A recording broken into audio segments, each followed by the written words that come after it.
करना ही तो खान साहब कश्मीर ਨੂੰ ਮੂੰਹ ਕਰਦੇ ਖਾਨ ਸਾਹਿਬ ਫਲਸਤੀਨ ਨੂੰ ਮੂੰਹ ਕਰਦੇ ਜਿੱਥੇ ਮੁਸਲਮਾਨ ਧੀਆਂ ਭੈਣਾਂ ਦੀ ਇੱਜ਼ਤ ਦੇ ਉੱਤੇ ਹੱਥ ਪੈਂਦੇ ਨੇ ਖਾਨ ਸਾਹਿਬ ਜਹਾਦ ਆਪਣੇ ਮੁਲਕ 'ਚ ਕਰਨ ਆਏ ਨੇ 4 ਸਾਲ 'ਚ ਨਹੀਂ ਹੋਇਆ ਉਹਨਾਂ ਕੋ ਉਹਨਾਂ ਨੂੰ ਅੱਖ ਬਾਅਦ 'ਚ ਖੁੱਲੀ ਹੁਣ ਉਹ ਜਹਾਦ ਕਰਨ ਲੱਗੇ ਨੇ ਇਹੋ ਹੀ ਹਨ ਅਮਰੀਕਾ 'ਚੋਂ ਆਏ ਤੇ ਕਹਿੰਦੇ ਹਨ ਜੀ ਮੈਂ ਵਰਲਡ ਕੱਪ ਜਿੱਤ ਕੇ ਆਇਆ तीसरे दिन कश्मीर की उन्हें रुकनीयत खत्म कर दी थी यह वर्ल्ड कप उन्हें क्या ही बेच के रोटी देंगा वह मतलब यह कि यार मैं जिन्ने जोगा है मैं तुहाडे नाल हाँ एक लीडर नूं इस तरह बोलना चाहिए करना बाद की गल नैब आंदा मैं 800 अरब पाकिस्तान का रिकवर किया वो लोग पुछते हैं 800 अरब कितने दसो कितने भी 800 अरब सर इन्हों के वास्ते गल ही कोई नहीं खान साहब नूं कहो उंज खर्चा पानी लैके खाण पीण अपना इन्हों की उंज तनख्वाह ला दिओ जी सहूलत चाहिए उंज दे दिओ असीं शाम नूं आना घरदिआं नूं पता सुबह तो गए हैं शामी दिहाड़ी ला के आए ने कसम वाली गल है उन्होंने दसन तो दिल ही नहीं करता कि बह के आ गए हैं 76% करजा लैके वो सानू इत्थे लै आया असर बहुत पैंदा जिन्ना खान साहब ने असर पा हड़िया ना 70 साल जे किसे पाया तो तू ही दस छड़ो आप ही इन्हें कुछ किया नहीं किसी ने इन्हें करन नहीं देना उन्होंने तू बंद कर छड़ेगा तो वह जी 22 करोड़ आवाम है वो कितों आएगी लीडर होने सिर्फ गाल कट देना लीडर नहीं भाई हालात दे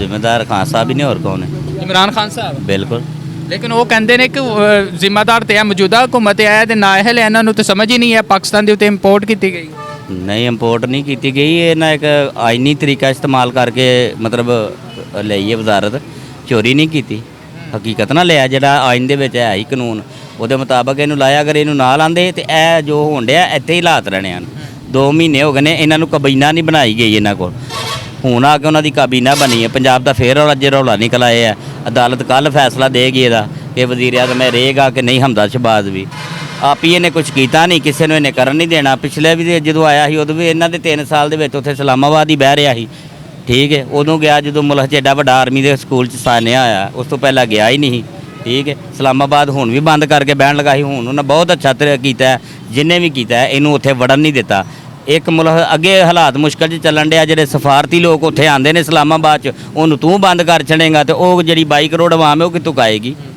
ये जिम्मेदार है वे ये पॉलिसी को नहीं लीडर होने सिर्फ गाल कट देना लीडर नहीं भाई मैं तो मेरा माड़ा कोई यार है या कोई माड़ा बंदा मैं तगड़ा मैं उन्होंने गाल कट देंगा ये लीडरशिप नहीं लीडर गाल नहीं कटते किसी की धी भैन या इस तरह यह लीडर का हक नहीं होंदा लीडर का काम वह काम सी अदालत अपने काम कर दी अगर उन्हें कुछ किया ये सानू जो वादे करता ही साढ़े नाल इंज हो जाएगा मकान मिलन दे नौकरियां मिलन दियाँ वो 10,000 रुपया उत्थे जमा कराना ही वो जे पास होए तो ठीक नहीं तो 10,000 भी गया अच्छा बिल्कुल तुसी ठीक कह रहे हो तुहाडी अपनी राय है मैनूं ये दसो खान साहब की तरफ यह कहते हैं कि जितना मौजूदा बजट है ना कहते हैं इस बजट के अंदर असी 50 गावां भी बनाई सन लंगर खाने भी हैं जितों लोग फ्री खाना खा रहे हैं एहसास प्रोग्राम से लोगों को सेहत कार्ड भी दिता जा रहा है कहते हैं यहो ही बजट के अंदर असी करते पे हाँ लेकिन इन्होंने कलू तो एक काम भी नहीं किया जा रहा इन्होंने महंगाई कर दी है पेट्रोल की कीमत घी सब कुछ महंगा कर दिता वो तो मेरा ख्याल है जो खान साहब गए हैं अं उदों भी ऐसे रेट से लैने घी का तो 10-20 का ही फर्क पिया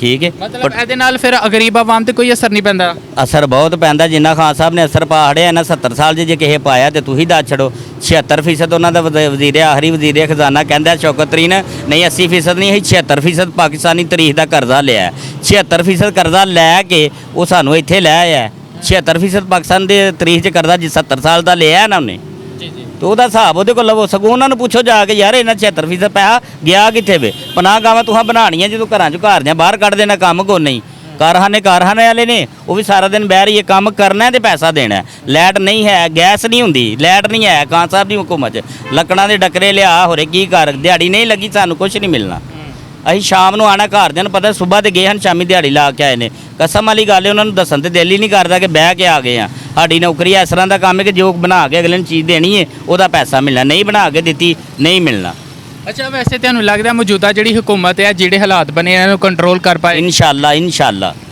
करेगी जिहदी नीयत साफ है वह अल्लाह साथ दिंदा है इन्हां दी नीयत कोई खोट नहीं है ये चोर हैं ना तो असीं खाण दे हाँ बड़े सुकून नाल बगैर सेहत कार्ड तो भी इलाज हो जाता ही क्योंकि सारे खर्चे मैनेज हैं कारोबार ठीक सन यह चोर हैं यह चोर ने ठीक है साध आया जनाब ना कारोबार ने न 12 महीने गैस नहीं कारखाने मिलती 12 महीने ठीक है मालक नूं कोई टेंशन नहीं वह जिथे 100 लगता 50 भी लग जाएगा वो खुश है क्योंकि वो लखा जाने ने मजदूर ने जिन्हें 500-700 कमा के लैना मेहनत ना नुकसान उन्हें ये करन दे ठीक जे नीयत ठीक है इन्हों की सानू लगता कि नीयत ठीक है ये करन दे जिन्हों बोलन का नहीं पता उन्हें करना की है खान साहब कहते हैं कि ਜਿਹੜੇ ਨੇ ਨਾ 12-15 जमातां ने ਇਹ इंपोर्ट कीतियां गईयां मुल्क ਨੂੰ ਇਹਨਾਂ मईशत का बेड़ा गर्क करते हैं नहीं ये खान साहब ने ना विजन ने ना ਜਿੱਤਣਾ ਨਹੀਂ, ਇਲੈਕਸ਼ਨ ਨਹੀਂ ਲੜਨਾ। ਇਲੈਕਸ਼ਨ ਲੜਨ ਲਈ ਇੱਕ ਵਿਜ਼ਨ ਚਾਹੀਦਾ ਹੁੰਦਾ ਕਿ ਮੇਰੇ ਕੋਲ ਕਿਹੜੀ ਗੱਲ ਹੈ। ਪਹਿਲਾਂ ਗੱਲ ਸੀ ਚੋਰ, ਠੀਕ ਹੈ, ਹੁਣ ਗੱਲ ਹੈ ਜਹਾਦ ਦੀ। ਜਹਾਦ ਕਰਨਾ ਸੀ ਤੇ ਖਾਨ ਸਾਹਿਬ ਕਸ਼ਮੀਰ ਨੂੰ ਮੂੰਹ ਕਰਦੇ, ਖਾਨ ਸਾਹਿਬ ਫਲਸਤੀਨ ਨੂੰ ਮੂੰਹ ਕਰਦੇ, ਜਿੱਥੇ ਮੁਸਲਮਾਨ ਧੀਆਂ ਭੈਣਾਂ ਦੀ ਇੱਜ਼ਤ ਦੇ ਉੱਤੇ ਹੱਥ ਪੈਂਦੇ ਨੇ। ਖਾਨ ਸਾਹਿਬ ਜਹਾਦ ਆਪਣੇ ਮੁਲਕ 'ਚ ਕਰਨ ਆਏ ਨੇ, 4 ਸਾਲ 'ਚ ਨਹੀਂ ਹੋਇਆ ਉਹਨਾਂ ਕੋ, ਉਹਨਾਂ ਨੂੰ ਅੱਖ ਬਾਅਦ 'ਚ ਖੁੱਲੀ ਹੈ, ਹੁਣ ਉਹ ਜਹਾਦ ਕਰਨ ਲੱਗੇ ਨੇ। ਇਹ ਕਿੱਧਰ ਦਾ ਜਹਾਦ ਹੈ? ਕੋਈ ਮੁਸਲਮਾਨ ਦੂਸਰੇ ਮੁਸਲਮਾਨ ਦੇ ਖਿਲਾਫ ਜਹਾਦ ਕਿਸ ਤਰ੍ਹਾਂ ਕਰਦਾ? ਖਾਨ ਸਾਹਿਬ ਕਹਿੰਦੇ ਮੈਂ ਇਕੱਲਾ ਖੜਾ ਵਾਂ, ਦੂਜੇ ਪਾਸੇ ਸਾਰੀਆਂ ਜਮਾਤਾਂ ਨੇ, ਠੀਕ ਹੈ, ਤੇ ਕਹਿੰਦਾ ਇੱਕ ਗਰੀਬ ਆਵਾਮ ਨੂੰ ਜਿਸ ਤਰ੍ਹਾਂ ਇਹਨਾਂ ਨੇ ਬਰਬਾਦ ਹੋਣ ਕਰ ਦਿੱਤਾ, ਮੈਂ ਗਰੀਬ ਆਵਾਮ ਨੂੰ ਉਠਾਵਾਂਗਾ। ਕੀ ਸਮਝਦੇ ਹੋ, ਉਠਾ ਸਕਣਗੇ? ਨਹੀਂ ਨਹੀਂ ਸਰ, ਇਹਨਾਂ ਦੇ ਵਾਸ ਦੀ ਗੱਲ ਹੀ ਕੋਈ ਨਹੀਂ। ਖਾਨ ਸਾਹਿਬ ਨੂੰ ਕਹੋ ਉਂਝ ਖਰਚਾ ਪਾਣੀ ਲੈ ਕੇ ਖਾਣ ਪੀਣ ਆਪਣਾ, ਇਹਨਾਂ ਦੀ ਉਂਝ ਤਨਖਾਹ ਲਾ ਦਿਓ, ਜਿਹੜੀ ਸਹੂਲਤ ਚਾਹੀਦੀ ਉਂਝ ਦੇ ਦਿਓ। ਇਸੇ ਤਰ੍ਹਾਂ ਦਾ ਹੁਕਮਰਾਨ ਨਹੀਂ ਚਾਹੀਦਾ ਜਿਹੜਾ ਅਗਲੇ ਨੂੰ ਚੋਰ ਗਏ ਲੁੱਟ ਕੇ ਆਪ ਲੈ ਗਿਆ। 80% ਕਰਜ਼ਾ 76% ਖਾਨ ਸਾਹਿਬ ਲੈ ਗਏ ਨੇ, ਸਾਡੇ ਕੋਲ ਕੀ ਰਿਹਾ? ਅਸੀਂ ਉਸੇ ਤਨਖਾਹ ਤੇ 150 ਦਾ ਘਿਓ ਲੈਂਦੇ ਹਾਂ, ਉਸੇ ਤਨਖਾਹ ਤੇ 500 550 ਦਾ ਲੈ ਰਹੇ ਹਾਂ। ਸਾਡਾ ਕਸੂਰ ਕੀ ਹੈ? ਇਹੀ ਗੱਲ ਕਰੀ, ਸਾਨੂੰ ਮਾਲਕ ਕਹਿੰਦਾ ਉਹ ਬਾਹਰ ਦਾ ਬੂਆ ਹੈ, ਮੈਂ ਜੋ ਤੇਰੇ ਕੋਲ ਲੈਣਾ ਦੇਣਾ ਉਹ ਵੀ ਨਾ ਦੇਈ ਜਾ, ਤੂੰ ਜਾ ਦੇ। ਇੰਨੀ ਇੱਜ਼ਤ ਰਹਿ ਗਈ ਕਾਰੀਗਰ ਦੀ। ਇਹ ਜ਼ਿੰਦਗੀ 'ਚ ਸਿਰਫ ਖਾਨ ਸਾਹਿਬ ਨੇ ਵਹਾਇਆ। ਤਬਦੀਲੀ ਆਂਦੀ ਹੈ, ਬਿਲਕੁਲ ਆਂਦੀ ਹੈ, ਇੰਜ ਦੀ ਆ ਨਹੀਂ ਵੇਖੀ। 2-3 ਇਲੈਕਸ਼ਨ ਤਾਂ ਵੋਟ ਪਾਏ ਨੇ, ਮੈਂ ਵਾਕਈ ਇੰਜ ਦੀ ਤਬਦੀਲੀ ਨਹੀਂ ਵੇਖੀ। ਜ਼ਰਦਾਰੀ ਸਾਹਿਬ ਦੀ ਘੁੰਮਜ ਵੀ ਬੜੀ ਲੈਟ ਗਈ ਹੈ, ਲੇਕਿਨ ਇਹ ਖਾਣ ਪੀਣ ਮੈਸਰ ਹੀ ਮੌਜੂਦ ਹੀ ਮਿਲ ਜਾਂਦਾ ਸੀ। 100-150 ਦੀ ਵੀ ਇੱਜ਼ਤ ਹੀ, ਹੁਣ ਤੇ 1000 ਦੀ ਕੋਈ ਨਹੀਂ ਇੱਜ਼ਤ। 1000 ਕੱਢ ਕੇ ਦੀ ਜਗਣਾ ਤੇ ਮੈਂ ਨਹੀਂ ਲੈਣਾ ਜਾ ਪਰਾਂ। ਤੁਸੀਂ ਸਮਝਦੇ ਪਏ ਹੋ ਹੁਣ ਜਿੰਨੇ ਵੀ ਹਾਲਾਤ ਖਰਾਬ ਹੋਏ ਨੇ ਇਹਨਾਂ ਦਾ ਜ਼ਿੰਮੇਦਾਰ ਤੁਸੀਂ ਇਮਰਾਨ ਖਾਨ ਨੂੰ ਸਮਝਦੇ ਹੋ? ਨਹੀਂ, ਜ਼ਿੰਮੇਦਾਰ ਜਿੰਨਾ ਖਾਦਾ ਪਹਿਲਾਂ ਉਹਨਾਂ ਵੀ ਆਪਣਾ ਹਿਸਾਬ ਦੇਣਾ, ਠੀਕ ਹੈ। ਜੇ ਖਾਨ ਸਾਹਿਬ ਕੋਲ ਕੋਈ ਹਿਸਾਬ ਕਿਤਾਬ ਦੀ ਕਾਪੀ ਸਹੀ ਹੁੰਦੀ ਤੇ ਹੋਰੇ ਕੋਈ ਹਿਸਾਬ ਦੇ ਵੀ ਛੱਡਦਾ। ਖਾਨ ਸਾਹਿਬ ਨੂੰ ਜਿੰਨੇ ਆਖਿਆ ਉਹਨੂੰ ਫੜ ਲਓ, ਉਹਨੂੰ ਫੜ ਲਓ। ਖਾਨ ਸਾਹਿਬ ਨੇ ਆਖਿਆ ਚਲੋ ਵਿਹਲਾ ਬੈਠਾ, ਪੜ੍ਹ ਲਓ ਯਾਰ, ਪੜ੍ਹ ਲਓ। ਇਹ ਕਿਸੇ ਬੰਦੇ ਕੋਲ ਪੈਸੇ ਲੈ ਜਾਏ ਤੇ ਵਾਪਸ ਦੱਸੋ, ਸਾਨੂੰ ਵੀ ਦਿਓ। ਖਾਨ ਸਾਹਿਬ ਨੂੰ ਦੱਸੋ ਨਾ, ਸਾਨੂੰ ਦਿਓ। ਉਹ ਕਹਿੰਦੇ ਨੇ ਸਿਰਫ 15 ਜਾਂ 16 ਅਰਬ ਰੁਪਏ ਨੈਬ ਨੇ ਰਿਕਵਰ ਕੀਤਾ। ਨੈਬ ਆਂਦਾ ਮੈਂ 800 ਅਰਬ ਪਾਕਿਸਤਾਨ ਦਾ ਰਿਕਵਰ ਕੀਤਾ। ਉਹ ਲੋਕੀ ਪੁੱਛਦੇ ਨੇ 800 ਅਰਬ ਕਿੱਥੇ ਵੇ, ਦੱਸੋ ਕਿੱਥੇ ਵੇ 800 ਅਰਬ ਉਹ ਜਿਹੜਾ ਨੈਬ ਨੇ ਲਿਆ। ਅੱਛਾ, ਇਸਹਾਕ ਡਾਰ ਦੁਬਾਰਾ ਆ ਰਿਹਾ ਹੈ ਪਾਕਿਸਤਾਨ ਦੇ ਅੰਦਰ, ਵਜ਼ੀਰ ਖਜ਼ਾਨਾ ਉਸ ਨੂੰ ਲਗਾਇਆ ਜਾ ਸਕਦਾ ਹੈ, ਤੇ ਸਮਝਦੇ ਹੋ ਕਿ ਹਾਲਾਤ ਕੰਟਰੋਲ ਕਰ ਲੇਗਾ, ਖਜ਼ਾਨਾ ਬਿਹਤਰ ਕਰ ਸਕੇਗਾ?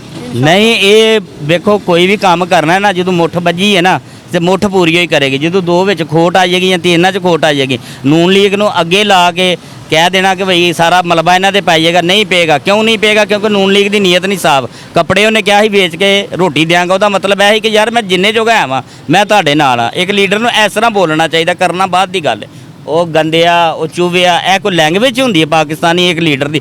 ਆਕਸਫੋਰਡ ਯੂਨੀਵਰਸਿਟੀ ਹੋਰੇ ਕਿਹੜੀ 'ਚ ਪੜ੍ਹੇ ਨੇ ਖਾਨ ਸਾਹਿਬ, ਸਾਰੀ ਜ਼ਿੰਦਗੀ ਅੰਸ਼ੀ ਗੁਜ਼ਰੀ ਉਹਨਾਂ ਨੂੰ ਇਹ ਨਹੀਂ ਪਤਾ ਕਿ ਬੋਲਣਾ ਕਿੰਜ। ਕਿਸੇ ਨੂੰ ਗਾਲ ਕੱਢਣ ਲਈ ਵੀ ਸੋਚਣਾ ਪੈਂਦਾ ਕਿ 20 ਸਾਲ ਵੱਡਾ ਜਾਂ 10 ਸਾਲ ਛੋਟੀ ਹੈ ਜਾਂ 50 ਸਾਲ। ਅੱਛਾ, ਤੁਸੀਂ ਕਹਿ ਰਹੇ ਹੋ ਕਿ ਉਹਨਾਂ ਨੂੰ ਬੋਲਣ ਦਾ ਨਹੀਂ ਪਤਾ, ਲੇਕਿਨ ਦੂਸਰੇ ਪਾਸੇ ਦੇਖੀਏ ਅਕਵਾਮੀ ਮੁਤਹਿਦਾ ਦੇ ਅੰਦਰ ਸਪੀਚ ਉਹਨਾਂ ਨੇ ਇਸ ਤਰ੍ਹਾਂ ਕੀਤੀ, ਉਹਨੂੰ ਹਰ ਕੀਤਾ ਹੀ ਐਪਰੀਸ਼ੀਏਟ ਕੀਤਾ ਸੀ ਉਸ ਗੱਲ ਨੂੰ। ਹਾਂ, ਅਸੀਂ ਉਹ ਇਹ ਸਾਡੇ ਮੌਲਾਨਾ ਸਾਹਿਬ ਨੇ ਜਿਹੜੀ ਗੱਲ ਕੀਤੀ ਹੈ ਕਿ ਜਿਹੜੀ ਗੱਲ ਅੱਛੀ, ਜਿਹੜਾ ਕੰਮ ਅੱਛਾ ਕਰੇਗਾ ਉਹਨੂੰ ਐਪਰੀਸ਼ੀਏਟ ਕਰਾਂਗੇ। ਅਲਹਮਦੁਲਿਲਾ ਹੀ ਪਾਕਿਸਤਾਨੀ ਆ, ਮੁਸਲਮਾਨ ਆ, ਅਸੀਂ ਉਸ ਚੀਜ਼ ਨੂੰ ਐਪਰੀਸ਼ੀਏਟ ਕਰਾਂਗੇ ਜਿਹੜੀ ਗੱਲ ਅੱਛੀ ਹੈ। ਇਹ ਉਦੋਂ ਇਹੋ ਹੀ ਹਨ ਅਮਰੀਕਾ 'ਚੋਂ ਆਏ ਤੇ ਕਹਿੰਦੇ ਹਨ ਜੀ ਮੈਂ ਵਰਲਡ ਕੱਪ ਜਿੱਤ ਕੇ ਆਇਆ। ਤੀਸਰੇ ਦਿਨ ਕਸ਼ਮੀਰ ਦੀ ਉਹਨੇ ਰੁਕਨੀਅਤ ਖਤਮ ਕਰ ਦਿੱਤੀ। ਇਹ ਵਰਲਡ ਕੱਪ ਸੀ, ਉੱਥੇ ਇੰਜ ਬੈਠੇ ਹਨ ਤੇ ਇਹਨਾਂ ਨੂੰ ਗੁਲਾਮ ਪਏ ਆਂਦੇ ਨੇ। ਜੇ ਇਹ ਗੁਲਾਮ ਨੇ ਤੇ IMF ਤਰਲਿਆ ਨਾ ਕਰਦਾ ਕਿਉਂ ਦੇਣ ਡਿਆ ਇਹਨਾਂ ਨੂੰ? IMF ਤੇ ਪੱਲਿਓਂ ਦਿੰਦਾ, ਲੈ ਤੁਸੀਂ ਸਾਡੇ ਹੋਣਾ ਹੀ, ਤੁਹਾਨੂੰ ਲਾਇਆ ਸਾਜ਼ਿਸ਼ ਕਰਕੇ, ਉਹਨੂੰ ਲਾਇਆ, ਤੁਹਾਨੂੰ ਭਾਇਆ। 2 ਦੀ ਜਗ੍ਹਾ 4 ਕਰੋੜ ਦਿੰਦੇ ਆ, ਅਰਬ ਦਿੰਦੇ ਆ ਡਾਲਰ। ਉਹ ਤੇ ਇਹਨਾਂ ਨੂੰ ਉਸੇ ਸ਼ਰਾਇਤ ਤੇ ਦੇ ਰਹੇ ਨੇ ਜਿਹੜੀ ਖਾਨ ਸਾਹਿਬ ਨੇ ਤੈਅ ਹੋਈਆਂ। ਉਹਨਾਂ ਕਿਹਾ ਇਸ ਤੋਂ ਥੱਲੇ ਦੇਣਾ ਹੀ ਨਹੀਂ, ਉਹ ਵੀ ਅਸੀਂ ਭੁਗਤਣਾ ਇਹਨਾਂ ਤੇ ਨਹੀਂ। ਜਿਹੜਾ ਜੇਲ੍ਹ 'ਚ ਉਹਨੂੰ ਵੀ ਗੱਡੀਆਂ ਮਿਲਦੀਆਂ ਨੇ, ਜਿਹੜਾ ਜੇਲ੍ਹ 'ਚ ਨਹੀਂ ਉਹਦੇ ਕੋਲ ਵੀ ਗੱਡੀਆਂ ਨੇ, ਪ੍ਰੋਟੋ ਹੋਣਾ ਹੀ ਹੈ। ਕੀ ਫਾਇਦਾ ਜੇਲ੍ਹ 'ਚ ਰਹਿਣ ਦਾ ਹੁਕਮਰਾਨਾਂ ਦਾ? ਇਹਨਾਂ ਨੂੰ ਸਿਰਫ ਇੰਨਾ ਕਹੋ ਕਿ ਨੂਨ ਲੀਗ ਦੇ ਜਿਹੜੇ ਨਾ ਮਤਲਬ ਕੰਮ ਕਰੇਗੀ, ਇਨਸ਼ਾਅੱਲਾ ਕਰੇਗੀ।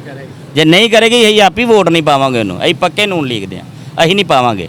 ਇਹ ਸਾਡੇ ਭਰਾ ਤਾਂ ਵਾਦਾਰ ਨੇ, ਸੁਬਾ ਰੇੜੀ ਲਾ ਕੇ ਬੈਠਾ, ਕਿਰਾਏ ਦਾ ਮਕਾਨ ਹੈ, ਉਹ ਪਰੇਸ਼ਾਨ ਇੱਥੋਂ ਹੋ ਗਿਆ ਕਿ ਰੇਟ ਵਧਾਇਆ, ਨਾਨ ਮਹਿੰਗਾ ਕਰ ਛੱਡਿਆ ਗੌਰਮੈਂਟ ਵੱਲੋਂ। ਟਿੱਕੀ ਸਾਨੂੰ ਮਜਬੂਰਨ ਘੀ ਦੀ ਵਜ੍ਹਾ ਨਾਲ ਮਹਿੰਗੀ ਕਰਨੀ ਪਈ ਹੈ, ਗੈਸ ਦੀ ਵਜ੍ਹਾ ਨਾਲ ਕਰਨੀ ਪਈ ਹੈ। ਗਾਹਕ ਨਹੀਂ ਹੈ, ਉਹ ਗਰੀਬ ਆਦਮੀ ਇੱਥੋਂ ਪਰੇਸ਼ਾਨ ਨੇ। ਨੂਨ ਲੀਗ ਦਾ ਅਗਰ ਵੋਟ ਖਰਾਬ ਹੋਣਾ ਤੇ ਇਸ ਵਜ੍ਹਾ ਤੋਂ ਹੋਣਾ ਕਿ ਜਿਹੜੇ ਦੁਕਾਨ ਲਾ ਕੇ ਵੀ ਅਗਰ ਬੱਚਿਆਂ ਦੀ ਰੋਟੀ ਨਹੀਂ ਕੱਟਦਾ, ਅਸੀਂ ਵਿਹਲੇ ਆ ਹਫ਼ਤੇ 'ਚ ਜੇ 4000 ਨਹੀਂ ਕਮਾਣਾ ਤੇ 7-8 ਹਜ਼ਾਰ ਦਾ ਖਰਚਾ ਕਿਵੇਂ ਪੂਰਾ ਕਰਨਾ?